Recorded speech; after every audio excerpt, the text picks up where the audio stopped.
강아지 옷을 입힌 이유는 사실은 모기와 진드기 때문입니다. 5월인데 강아지에게 옷을 입히면 좀 이런 생각도 드실 수 있어요. 날도 더운데 왜 강아지에게 옷을 입혔지? 그냥 귀여워 보이려고 입힌 건가? 강아지가 불편하지 않을까? 근데 제가 강아지에게 얇은 올인원 산책복을 입힌 이유는 단순히 예뻐 보이기 위해서가 아닙니다. 가장 큰 이유는 바로 모기와 진드기 때문입니다. 특히 5월 이후부터는 산책길이 달라집니다. 풀은 빠르게 자라고 공원이나 하천 산책로에는 벌레가 많아지고 강아지는 냄새를 맡기 위해 풀숲 가까이 다가가는 일이 많아집니다. 이때 보호자가 꼭 생각해야 할 것이 있습니다. 우리 강아지의 몸이 풀, 먼지, 벌레, 진드기와 얼마나 직접 닿고 있는가 하는 점이죠. 오늘은 강아지 산책복이 언제 도움이 될 수 있고 반대로 어떤 점을 조심해야 하는지 이야기해 보겠습니다. 먼저 강아지 옷은 무조건 패션이 아닙니다. 많은 분들이 강아지 옷이라고 하면 먼저 귀여운 옷, 사진용 옷, 겨울옷을 떠올립니다.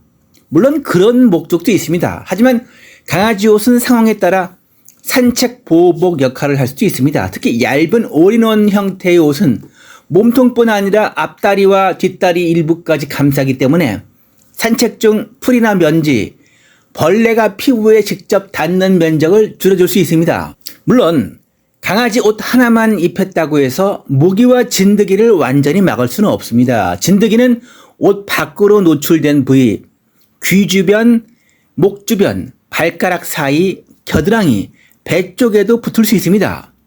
그러니까 옷은 완벽한 방어막이 아니라 보조적인 산책 보호수단으로 보는 것이 맞습니다. 하지만 털을 짧게 미용한 강아지, 피부가 예민한 강아지, 풀숲 가까이 산책하는 강아지라면 얇은 산책복이 어느 정도 도움이 될 수 있습니다.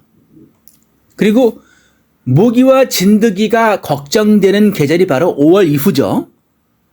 우리 보호자들이 산책할 때 신경 써야 할 것이 많아졌어요. 이제 5월부터는. 날씨가 따뜻해지면서 모기, 진드기, 작은 벌레들이 늘어나기 시작했죠. 그제하고 어제 비가 오면서 좀 날이 흐렸지만 오늘 5월 22일 금요일은 굉장히 지금 화창하고 벌써 따뜻하죠, 날씨가. 이럴 때 이 길을 함께 걸을 때 이 강아지들하고 풀이나 흙, 낙엽, 먼지, 벌레가 이 몸 가까이에 있는 환경을 지나게 되죠. 강아지는 산책할 때 앞만 보고 걷지 않습니다.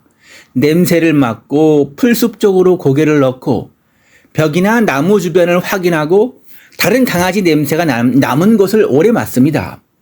이 과정에서 진드기나 벌레가 몸에 붙을 수 있습니다. 특히 귀 뒤에, 목 주변, 겨드랑이, 배, 사타구니, 발가락 사이는 보호자가 늦게 발견하기 쉬운 부위죠. 그래서 모기와 진드기가 걱정되는 계절에는 산책 전 준비와 산책 후 확인이 더 중요합니다. 그렇다면 이렇게 강아지 산책복이 언제 도움이 될 수 있을까요? 먼저 털을 짧게 미용한 직후입니다. 비숑, 푸들, 말티즈처럼 원래 털이 풍성한 강아지도 미용 직후에는 피부가 더 드러나 보일 수 있습니다. 이럴 때 얇은 산책복은 풀이나 먼지가 피부에 직접 닿는 느낌을 줄여주는 데 도움이 될 수 있죠. 그리고 풀숲이나 하천길을 자주 걷는 경우 이 아스팔트만 걷는 산책과 풀숲 옆을 지나는 산책은 다릅니다. 풀 가까이에서 냄새를 맡는 강아지라면 몸통이나 다리 쪽에 벌레가 닿을 가능성이 크죠. 그리고 피부가 예민한 강아지들이 있죠. 모든 강아지에게 옷이 필요한 건 아니지만 피부가 예민하거나 풀 먼지에 민감하게 반응하는 강아지라면 얇은 옷이 보조적인 역할을 해줄 수 있습니다. 또한 보호자가 산책 후에 몸 확인을 하기 쉽죠. 옷을 입히면은 옷으로 덮인 부위와 노출된 부위를 구분해서 확인할 수 있죠. 산책 후에 옷을 벗기고 귀나 목, 배, 겨드랑이, 발가락 사이를 차례대로 확인하는 습관을 만들면 이 벌레나 진드기를 더 빨리 발견하는데 도움이 될 수 있습니다. 하지만 산책복은 어디까지나 보조수단일 뿐입니다. 옷을 입혔다고 해서 모기, 진드기, 외부 기생충이나 이런 것들이 해결되는 게 아니죠. 특히 모기는 얼굴, 귀, 코 주변이나 발끝처럼 옷으로 덮기 어려운 부위에 접근할 수 있죠. 진드기도 마찬가지죠. 옷 밖으로 드러난 부위에 붙을 수 있고 옷과 피부 사이로 들어갈 가능성도 있습니다. 그래서 산책보다 더 중요한 게 그 후에, 산책 후에 확인을 해주는 것입니다. 산책이 끝나실 경우에 강아지의 옷을 벗기고 강아지 몸을 한번 이렇게 천천히 살펴봐 주세요. 특히 그 귀 뒤하고 목줄이나 하네스가 닿는 이 목 주변, 겨드랑이, 배 사타구니, 꼬리 주변, 발가락 사이입니다. 이 부위들은 털에 가려져 있거나 강아지가 가만히 있지 않으면 보기 어려운 곳이죠.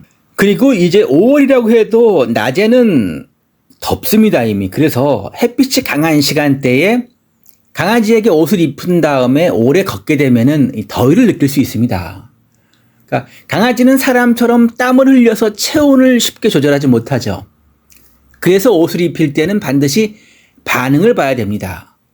갑자기 걷기 싫어한다든지 헐떡이고 그늘을 찾고 이러면은 그 옷이 현재 강아지에게 불편하다는 거죠. 이럴 경우에는 바로 옷을 벗기고 그늘에서 쉬게 해주는 것이 좋습니다. 그리고 참 중요한 것이 그 사이즈도 중요한데요. 강아지 옷은 몸무게만 보고서 고르면 실패할 수 있죠. 특히 올인원 옷은 다리까지 들어가기 때문에 목둘레, 가슴둘레, 등 길이가 중요합니다. 가슴둘레가 너무 작으면 겨드랑이가 쓸리거나 움직임이 불편할 수 있습니다. 등 길이가 맞지 않으면 허리나 뒷다리 쪽이 당길 수 있죠. 같은 몸무게라도 강아지마다 체형이 다릅니다. 비숑, 말티즈, 푸들처럼 털이 있는 강아지는 털 길이에 따라서도 착용감이 달라질 수 있습니다. 그리고 소재도 중요한데요.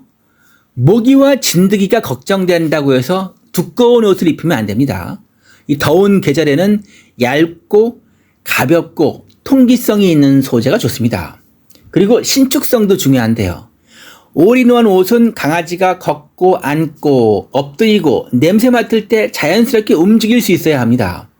소재가 너무 뻣뻣하면은 강아지가 걷기 싫어하거나 몸이 굳을 수 있습니다. 그리고 꼭 말씀드리고 싶은 게 있는데요. 강아지 산책복에서 산책복이 도움이 되지만 중요한 것은 보호자님들의 습관인데요. 산책 전에는 오늘 산책길을 봐야 합니다. 우리가 갈 곳이 풀숲이 많은 곳인지 그제 어제 좀 흐리고 비가 왔죠. 이렇게 비 온 뒤에 습한 길인지 벌레가 많은 시간대인지 한낮처럼 더운 시간대인지 확인을 해보셔야 합니다. 산책 중에는 강아지 반응도 보셔야 하고요. 걷기 싫어하는지 몸을 자꾸 긁지는 않는지 특정 부위를 물거나 핥지는 않는지 힘드셔서 보시는 게 좋습니다. 산책 후에는 그리고 꼭 몸을 확인하셔야 합니다. 옷을 입혔던 안 입혔던 귀, 목, 겨드랑이, 배, 사타구니, 발가락 사이까지 확인하시는 습관이 매우 필요합니다. 그리고 심장 사상충이나 외부 기생충 예방은 수의사 선생님과 상담해서 강아지에게 맞게 관리하시는 것이 가장 안전합니다. 시청해 주셔서 진심으로 감사드리겠습니다. 구독과 좋아요, 알림 설정을 꼭 부탁드리겠습니다. 이 채널을 운영하는 데 큰 힘이 됩니다. 감사드립니다.